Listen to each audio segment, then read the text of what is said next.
Hey guys, so we're going to start off with a base coat, and then I'm going to use the following polishes to paint my nails. And definitely do not skip your base coat, because when you're wearing dark polishes like this, it's going to help you prevent staining.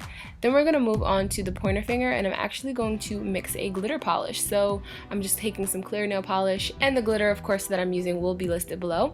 Now this is actually quite difficult because glitter is heavier than nail polishes, so you'll notice that it's kind of sheer. So another technique that you could use is you can actually just take your polish and dip the brush directly into your glitter. And this is actually my favorite method for applying glitter, just because I feel like it gives you the right ratio.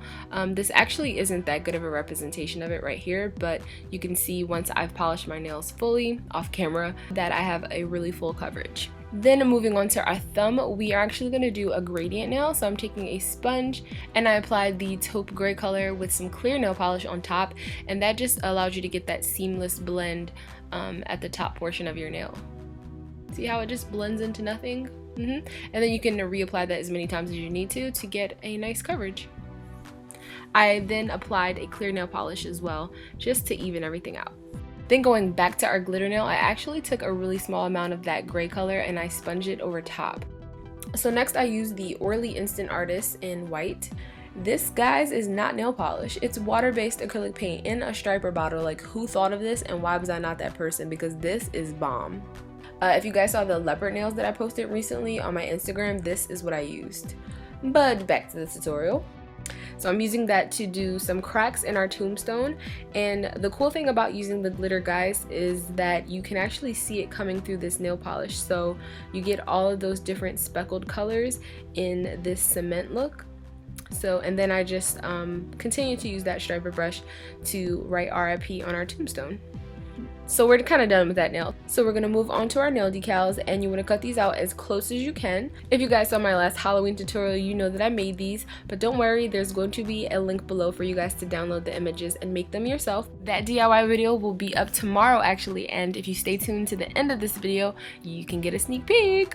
So basically what I'm doing here is I'm taking that same white liner brush and I'm just drawing a white background for the image to go onto.